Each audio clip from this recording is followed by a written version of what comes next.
Hello friends, स्वागत है आपका हमारे चैनल सफलता का डबर। और आज है 27 मई 2020। आइए देखते हैं कि करंट अफेयर का हमारा पहला क्वेश्चन क्या है। तो आज का हमारा पहला क्वेश्चन है, प्रवासन आयोग की स्थापना कौन करेगा। तो प्रवासन आयोग की स्थापना की जाएगी, ये किसके द्वारा की जाएगी। तो प्रवासन आयोग की स्थापना करने की घोषणा की है उत्तर प्रदेश सरकार ने। किसने की है?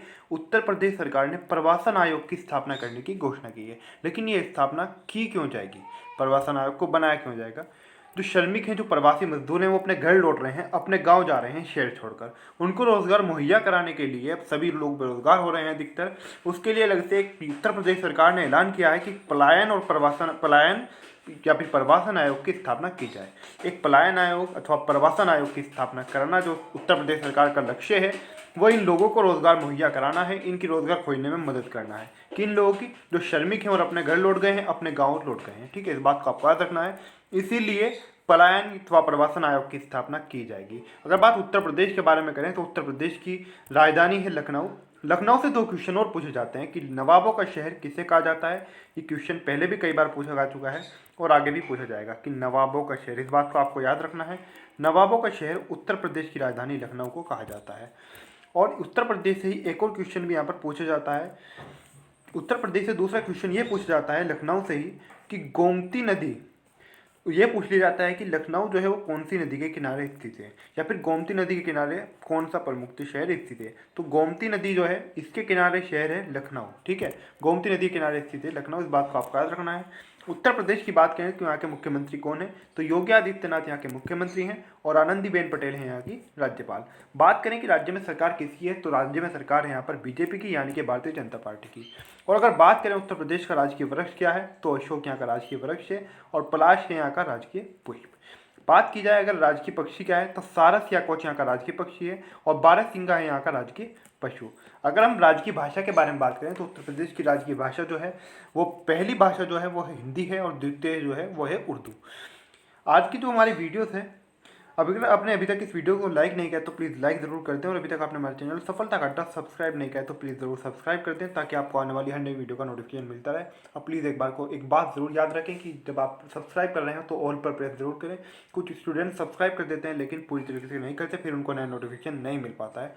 तो वीडियो को प्लीज़ अपने फ्रेंड्स के साथ शेयर करते रहें, वीडियो को लाइक कर दें, और प्लीज़ अभी तक सब्सक्राइब नहीं किया तो प्लीज़ ज़रूर सब्सक्राइब कर दें।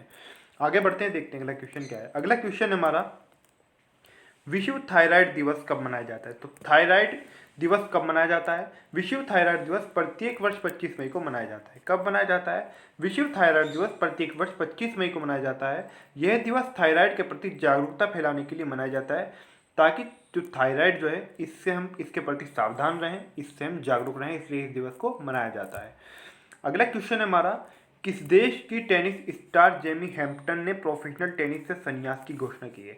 तो टेनिस स्टार हैं जेमी हैम्पटन, इन्होंने प्रोफेशनल टेनिस से संन्यास की घोषणा कर दी है। ये किस देश से हैं? ये हैं अमेरिका से। कहाँ की हैं?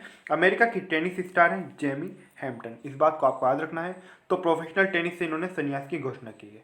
अब अमेरिका का यहाँ पर नाम आया है, अमेरिका की बात करें तो राजधानी यहाँ की वाशिंगटन डीसी है और यहाँ के राष्ट्रपति का नाम है डोनाल्ड ट्रंप।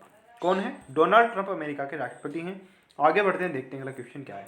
अगला क्वेश्चन है हमारा, केंद्र सरकार ने किस राज्य में कोणार्क सौर मंदिर के लिए पूर्ण सौरकरण के लिए एक योजना शुरू की है। तो केंद्र सरकार ने योजना शुरू की है, लेकिन किस राज्य में की है? कोणार्क सौर मंदिर के लिए, ताकि इसका पूर्ण सौरकरण किया जा सके। तो ये की है उड़ीसा के अंदर। कहाँ पर? यानी कि उड़ीसा के अंदर ये केंद्र सरकार ने योजना शुरू की है। बात उड़ीसा की है तो यहाँ पर उड़ीसा की बात करें हम, यहाँ की राजधानी है भुवनेश्वर और यहाँ के मुख्यमंत्री हैं नवीन पटनायक। कौन है? नवीन पटनायक यहाँ के सीएम हैं। और अगर बात करें यहाँ के राज्यपाल यानी कि गवर्नर कौन है, तो वह है गणेशी लाल। कौन है? गणेशी लाल यहाँ के राज्यपाल हैं। आगे बढ़ते हैं, देखते हैं अगला क्वेश्चन क्या है। अगला क्वेश्चन है हमारा, किस राज्य ने निवेश को आकर्षित करने के लिए खेल गतिविधियों को बढ़ावा देने के लिए खेल को उद्योग का दर्जा दिया है। आप सीधे सीधे समझ सकते हैं कि किस, इस क्वेश्चन को आपसे ऐसे भी पूछा जा सकता है कि किस राज्य ने खेल को उद्योग का दर्जा दिया है। तो हाल ही में खेल को उद्योग का दर्जा किसने दिया है? तो मिजोरम ने खेल को उद्योग का दर्जा दे दिया है। किसका दर्जा दिया है? खेल को उद्योग का दर्जा दिया है मिजोरम राज्य ने। अब मिजोरम की बात है तो अगर मिजोरम की बात करें, यहाँ की राजधानी है आइजोल। क्या है?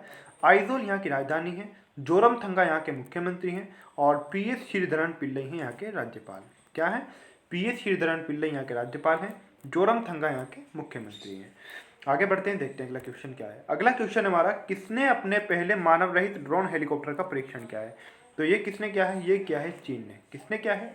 चीन ने अपने पहले मानव रहित ड्रोन हेलीकॉप्टर का परीक्षण किया है। ड्रोन का नहीं, मात्र ड्रोन हेलीकॉप्टर का क्या है, इस बात को आपको याद रखना है, ठीक है। अब चीन की बात करें तो चीन की राजधानी है बीजिंग, और चीन हमारा पड़ोसी देश भी है। और फिलहाल आपने देखा होगा कि चीन चर्चा में भी है। ये चीन से हमारा विवाद भी चल रहा है, क्योंकि चीन अपनी समय समय पर हरकतें करते रहता है, सीमा पर बात नहीं आता है, ठीक है। तो चीन की राजधानी क्या है? बीजिंग है। चीन के राष्ट्रपति हैं शी जिनपिंग। और चीन की बात करें करेंसी की, तो यहाँ की करेंसी है रेन मिनबी। क्या है? रेन मिनबी चीन की करेंसी है। अगला क्वेश्चन है हमारा, किस राज्य सरकार ने केंद्रीय कृषि सुधार योजना के तहत अद्वितीय सौर सॉलबोर्ड कृषि सुरक्षा योजना को लागू करने का प्रारंभिक कार्य शुरू कर दिया है? तो प्रारंभिक कार्य शुरू करने का जो कार्य क्या है, वो कहाँ से शुरू किया है? केंद्रीय कृषि सुधार योजना के तहत अद्वितीय सौर बाढ़ कृषि सुरक्षा कार्यक्रम को लागू करने के लिए। तो ये क्या है? तमिलनाडु से। कहाँ से शुरू किया है? ये क्या है? प्रारंभिक कार्य जो शुरू किया है तमिलनाडु से क्या है। अब तमिलनाडु की बात करें तो तमिलनाडु की राजधानी है चेन्नई, और ई के पलानीस्वामी हैं यहाँ के मुख्यमंत्री। कौन है? ई के पलानीस्वामी यहाँ के मुख्यमंत्री हैं, और बनवारी लाल पुरोहित हैं यहाँ के राज्यपाल। कौन है?